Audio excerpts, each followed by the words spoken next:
Olá, você está na cama com Thaís e hoje, capítulo de estreia desse meu canal, os 20 anos de Mulholland Drive, um clássico do cinema moderno dirigido por David Lynch. Quer saber mais?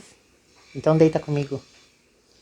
Bom, primeiramente eu quero falar da minha relação com David Lynch e da história que eu tenho com esse cineasta. Em 1990, a Rede Globo transmitia a série americana Twin Peaks, escrita e dirigida pelo David Lynch. Eu tinha apenas 8 anos de idade, mas algo me prendia naquela história, naquela trama, naquelas imagens. Eu não entendia muito bem a história, na verdade, só que as imagens eram muito enigmáticas, o clima era muito enigmático e de certa forma já me atraía. Eu lembro que nos capítulos finais da série, a Globo anunciava nos intervalos que saberia-se quem matou Laura Palmer, que era a protagonista da série e era o grande mistério que envolvia a trama. E me interessava essa temática. Pois bem, esqueci David Lynch, ficou na minha infância essa relação com Twin Peaks. E já aos meus 19, 20 anos de idade, eu estava assistindo a uma cerimônia do Golden Globe de 2021, quando o Globo de Ouro transmitia trailers dos filmes que estavam concorrendo na categoria principal. Eu, naquela época, inclusive, nem falava tão bem inglês, não entendia muito bem as coisas. Eu sabia que hot dog era um cachorro comestível, mas nada demais além disso. E eu lembro que um dos trailers que me chamou bastante atenção era justamente sobre Mulholland Drive. Da mesma forma que Twin Peaks, as imagens me marcaram, me deixaram muito curiosa para entender, para assistir aquela obra. E então eu fui a São Paulo assistir o lançamento de Mulholland Drive nos cinemas. Aqui no Brasil ganhou o título de Cidade dos Sonhos. É um título que eu particularmente não gosto. E é bastante comum que um filme não tenha um título tão interessante quando é traduzido. Afinal, Mulholland Drive, que é uma palavra muito difícil, é um nome muito difícil de pronunciar, inclusive, é a avenida em Los Angeles em que se passa a história. Um fato bastante curioso é que ao término da sessão do filme, as pessoas saíam olhando para trás enquanto os créditos subiam. Imagino que na esperança de que houvesse alguma cena pós-créditos que explicasse tudo aquilo que elas tinham acabado de assistir. E essa é uma marca forte do cinema do David Lynch. Se você espera um filme com começo, meio e fim, que te traga uma história mastigada, prontinha, em que você só precisa assistir, então nem perca o seu tempo. David Lynch, ele é um cineasta provocador e ele coloca o espectador no centro das suas obras, deixando muitas vezes esse espectador decidir qual destino ele imagina que tenha acontecido para aquela história. Agora eu vou fazer uma introdução sem spoilers, por enquanto, da trama, da sinopse de Mulholland Drive. Uma mulher está sendo levada dentro de uma limousine pela Mulholland Drive, uma avenida de Los Angeles, que é aquela que cruza aquele morro onde tem a placa escrita Hollywood, The Hollywood Sign. Ela está muito bem vestida, muito bem maquiada, e de repente o motorista para o carro no meio da avenida, aponta uma arma para ela e fala: saia do carro. Ela evidentemente se assusta, não entende o que está acontecendo, e para piorar, tá vindo um carro no sentido contrário ao deles, com uma gente completamente louca, em pé, gritando em altíssima velocidade, numa rua cheia de curvas. E aí, o que acontece? Ah, lógico, um puta acidente. Dá uma batida, vai pneu para um lado, roda para o outro, pega fogo no carro. E aí você acha assim, ah, todo mundo morreu, né? Deu ruim. Que nada, a bonita da mulher que estava sentada na parte de trás da limusine levanta com alguns arranhões, sai assim meio tonta, meio perdida e corre cidade adentro para se esconder, porque assim, ela se salvou do acidente, mas ela sente que ela está em perigo. E aí, ela acaba se escondendo dentro de um condomínio, onde mais pra frente vai chegar a personagem Betty. Betty é uma aspirante atriz que vem do Canadá para tentar a carreira de atriz em Hollywood, cheia de boas intenções, acaba se interessando pela história dessa mulher desmemoriada, que não sabe o que acontece, mas que traz centenas de dólares numa bolsa e uma estranha chave azul. E elas embarcam nessa aventura de descobrir quem é essa mulher, o que acontece com ela, por que ela carrega tanto dinheiro naquela bolsa. Paralelamente a essa trama, tem a história do diretor de cinema Adam Kasher, que está em fase de seleção da protagonista de um dos seus filmes. Em uma reunião com produtores, algumas pessoas bastante estranhas, que não estão necessariamente ligadas na produção do filme, entram na reunião, parece assim uma coisa de máfia italiana, uma galera muito mal encarada, entra no meio da reunião, cospe um café que é servido, pega uma foto, entrega pro diretor e fala assim, essa é a garota. Apontando quem deve ser escolhida para ser a protagonista do filme. O diretor se sente contrariado, obviamente, não gosta daquilo e fala assim, peraí, que história é essa? Tem dezenas de atrizes interessadas nesse papel?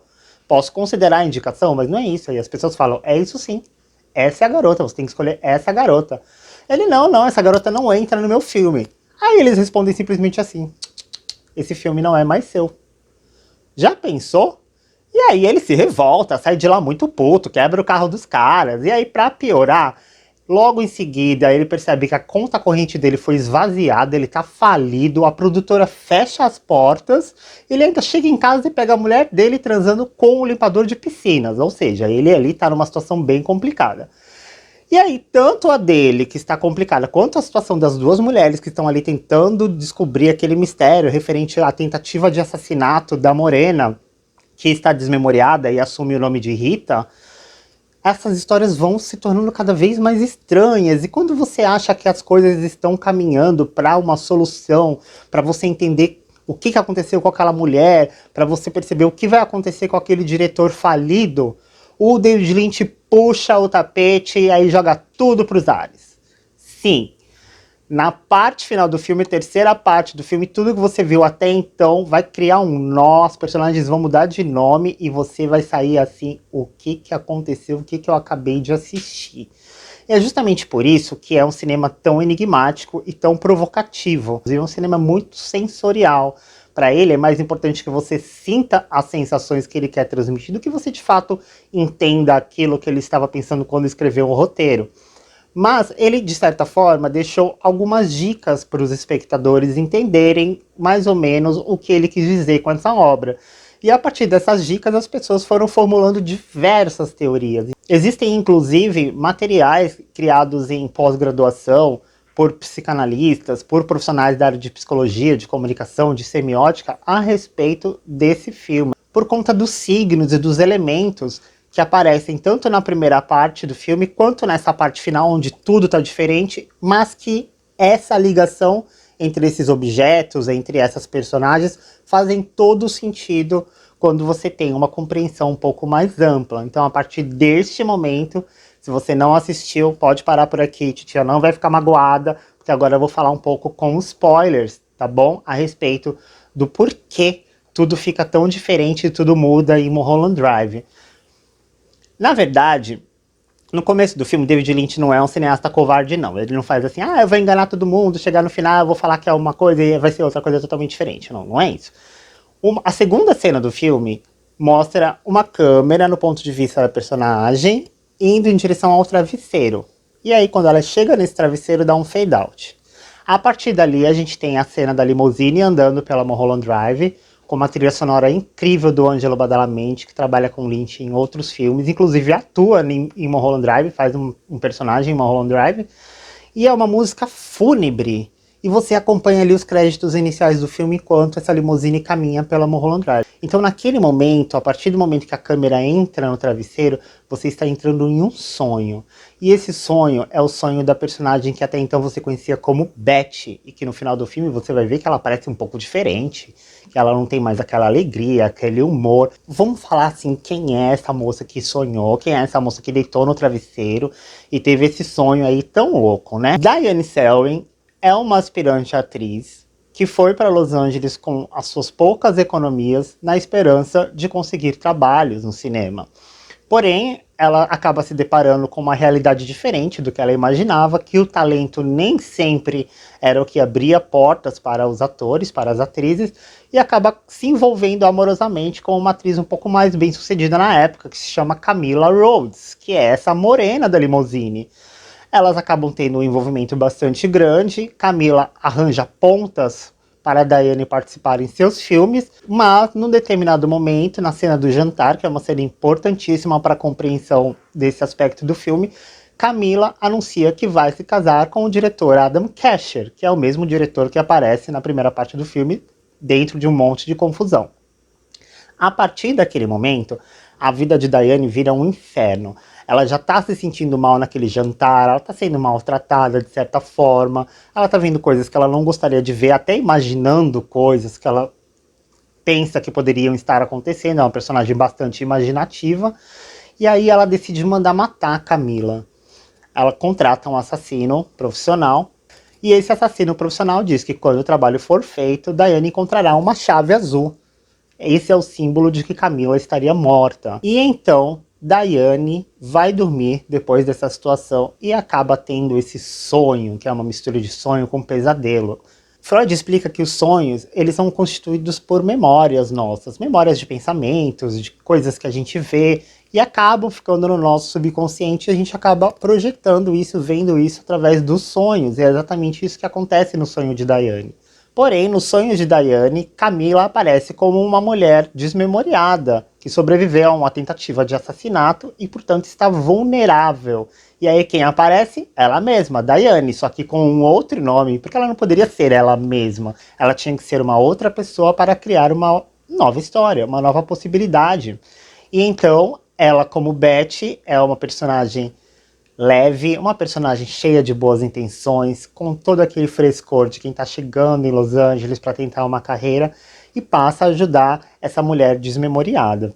A relação do diretor, que está perdendo espaço na produção, é uma maneira que Diane encontra no seu sonho de se vingar de Adam Kesher, que vai se casar com sua amada Camila. Então, dentro de seus sonhos, Diane imagina um Adam Kesher falido, sem dinheiro na conta, expulso da produção de um filme. E é basicamente essa a ideia central do filme. 3/4 do filme são um sonho de Diane de como tudo poderia ser melhor, e a quarta parte é a parte em que ela acorda e tem alguns flashbacks ali do que realmente aconteceu e vai trazer para o espectador essa história à tona. O que é mais legal também é que o David Lynch, assim como ele não gosta de deixar as histórias óbvias, ele também não gosta de deixar algumas características de direção, algumas características de montagem muito claras. Então você não é informado quando tem um flashback, não aparece aquela nuvenzinha em volta, assim, a pessoa não olha para cima antes para você perceber que ela vai imaginar ou lembrar de alguma coisa. Não, o flashback ele entra assim no meio da cena e você só vai perceber que é um flashback caso você fique atento a algumas diferenças na cenografia, na direção de arte do filme, alguns objetos que estavam ali, mas não estavam mais, ou estavam com uma outra característica diferente do que se via antes. E é usando o símbolo do carro, mais uma vez, que David Lynch nos conduz ao término deste sonho, deste pesadelo, quando Diane está prestes a acordar. Sim, é a cena em que Betty e Rita estão dentro de um táxi indo assistir a um espetáculo muito estranho, mas muito bonito, num clube chamado Silêncio, plena madrugada. E nesse clube, nesse espetáculo, é onde o diretor deixa a principal dica do seu filme. Tudo ali que está sendo visto não está acontecendo ao vivo, tudo é uma gravação. Uma cantora entra no palco, começa a performar lindamente uma canção bastante dramática, que tem muito a ver com a psique dessa personagem Diane, e de repente ela desmaia no palco e a música continua a tocar. Você tinha plena certeza de que ela estava cantando ao vivo. Então isso também é mais uma dica de que nem tudo que você está vendo é real, nem tudo está acontecendo naquele momento. Pode ser uma gravação, pode ser uma ilusão. Então essa é uma grande dica numa cena belíssima, inclusive, que conta com a cantora Rebecca Del Rio, convidada pelo David Lynch para fazer esse filme.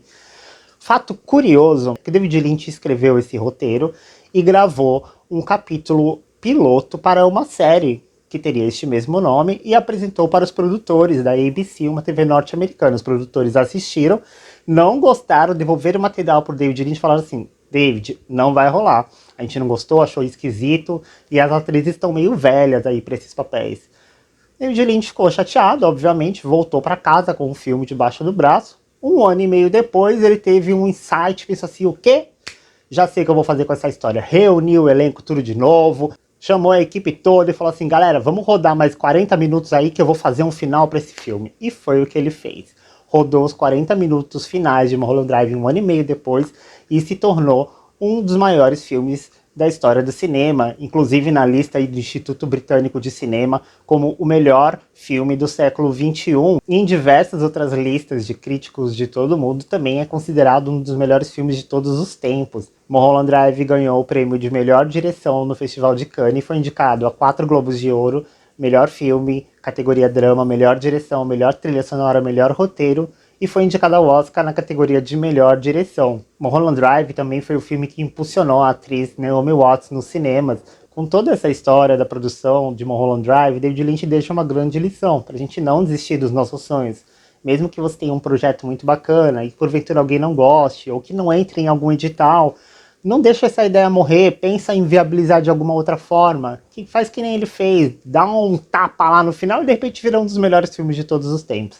Então é com o maior orgulho que eu falo aqui desse filme que marcou minha vida, que cada vez que eu assisto eu descubro coisas novas, e eu espero assim que, se você não assistiu, que você assista e que você também consiga ter essa relação, consiga trabalhar o seu olhar e se estimular para perceber todas essas questões aí que tornam esse filme fascinante. Espero que vocês tenham gostado desse vídeo e fiquem atentos para próximos episódios de Na Cama com Thaís, onde eu vou falar de cinema, vou falar de comportamento, sexo, política, vou falar do que eu quiser, porque eu sou geminiana, às vezes eu quero falar de uma coisa, depois eu quero falar de outra. Ativa o sininho das notificações e deixa aqui o seu like para você estar sempre na cama comigo. Beijos.